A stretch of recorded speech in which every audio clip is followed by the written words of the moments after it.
Hello, friends, and welcome to another episode of the Foundation Worldview podcast, where we seek to answer your questions so that you can equip the children God has placed in your care to carefully evaluate every idea they encounter and understand the truth of the biblical worldview. I'm your host, Elizabeth Urbanowitz, and I'm so excited you've joined me for another episode today. Today's question is one that I think is probably on a lot of people's minds, so I'm excited to dive in and discuss it. Today's question says, my daughter's math homework included word problem examples with gay couples. How do we lovingly confront this undermining ideology while keeping the other students in the class in mind? Do we tell our children not to mention these things in front of other students? That's a great question because we know that this is the world in which we find ourselves. Now, when we think through the answer to this question, I am sure that many people's gut reactions would be pull the kid out of public school, pull the kid out of being indoctrinated by secular ideologies. Now, I do think that being intentional about our schooling options is vital. And in today's culture, I do always think that considering pulling kids out of public education is a good idea. However, realistically, just with the different situations in which God has placed us, many times that's not an option. Or there may be certain families who, for certain reasons, based on their location or their child's personality or the community in which they find themselves, feel very directly instructed from the Lord to send their kids to public school. So for those who find themselves in one of those situations where their children are attending public school, either because there's no other option or because it's a very intentional decision, what I would recommend is, first off, just foundationally, we have to make sure that we have built up a positive biblical case for the goodness of God's design. In previous podcast episodes, as well as Foundation Worldview webinars, I've discussed how important it is that the first conversations that we have with our children about sex are positive ones, not conversations where we're saying, don't do this, or this is wrong, or this is bad, but actually looking at what is God's good design. So before we address any of these deviations from God's good design, we need to make sure that we've laid the groundwork for that positive biblical theology of sex and sexuality. Now, if you have chosen to send your children to public school, like the person who is asking this question, that first conversation about God's good design for sex and sexuality must take place before kindergarten. It must in today's culture.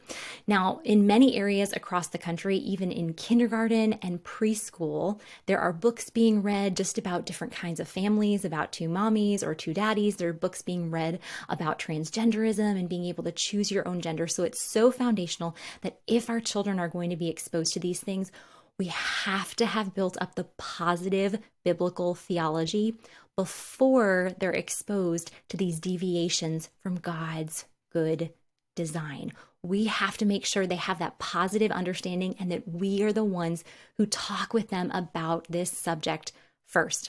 Now, if you're thinking, but Elizabeth, I live in a very conservative area of the country, all that stuff that's happening in other areas of the country that hasn't even hit our community yet. If that's the case, that's great news that it hasn't hit yet. It's pretty much a guarantee that it won't be much longer before those will be things that are mandated in every public school system. But if it hasn't hit yet, that's a great thing.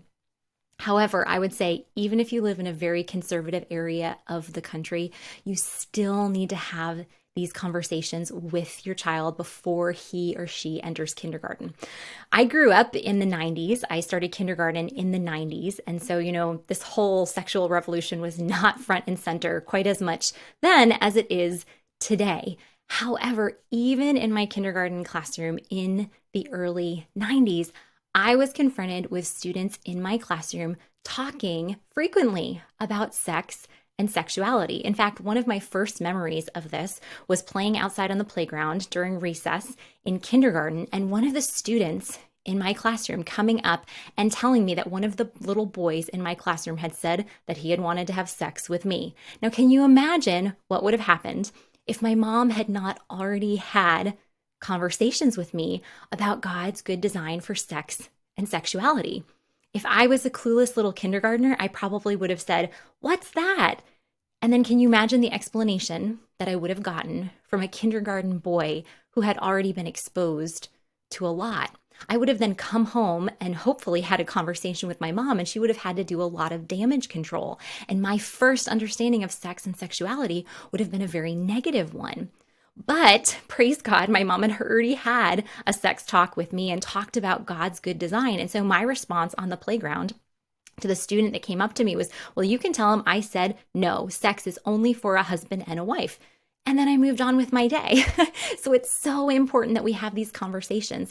Even several years after that, when I was in middle school, my mom was teaching preschool at a preschool in our area. And there was one day, for some reason, my middle school classes were canceled, but my mom was still teaching preschool. And I remember going to the classroom with her, and during one of the playtimes, one of the little boys had two of the Barbie dolls in the classroom. He had taken all of their clothes off one another and had laid the Barbie dolls on top of each other. And he went and grabbed my mom and he said, "Look, Miss Karen, gay." And I mean, this is in the late 90s that this is happening, and that was happening in a preschool classroom. Now, I'm not saying that that's happening in every classroom all across the country or even across the world, but just saying that if I experienced these things in the 90s, you can guarantee that they're being experienced across the country now, because children are exposed to so much more because of our hyper sexualized culture, but also because of the prevalence of screens and the things that our children's friends will be exposed to, even if we do not allow our children to be exposed to these things. So if we are going to have our children in a public school setting, we need to make sure that we have had a conversation with them about God's good design for sex and sexuality before they enter kindergarten. And I can tell you from a decade of experience teaching in a wonderful private Christian school that it's even a wise idea to have that conversation before your child enters a wonderful private Christian school classroom, because the things that children are exposed to from other families, you'd be pretty surprised. Okay, once we've built up this positive biblical understanding of sex being a good gift from God that God has given solely for a husband and a wife, for the purpose of creating families and for the purpose of bonding a husband and wife together, that's when we can then go in and talk about the deviations in our culture from God's good design. Now, especially if you're talking with kids in kindergarten, first or second grade, you don't need to go into graphic detail about the deviations in our culture, but you can just very simply explain, you know what? Sometimes people don't follow God's good design. They don't follow God's good design for sex just being between a husband and a wife. That, you know what? Sometimes people think that it's okay for people to have sex outside of marriage. But is that God's good design? No. And you know what? God designed marriage to be between a man and a woman. That's God's good design. But you know what? Sometimes people have taken that and they've twisted it. And they said that marriage could be between a man and a man, or a woman and a woman. Is that God's good design?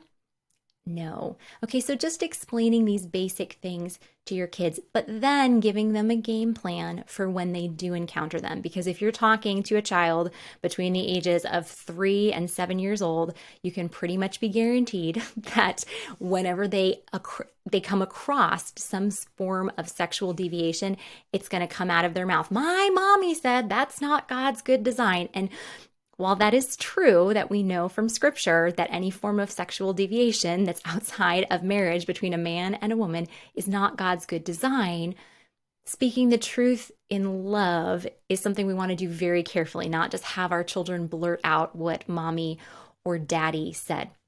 So what I would encourage you to do is to prepare them that these are the things they're going to encounter in school, that sometimes there might be a child in their class who has 2 mommies or 2 daddies.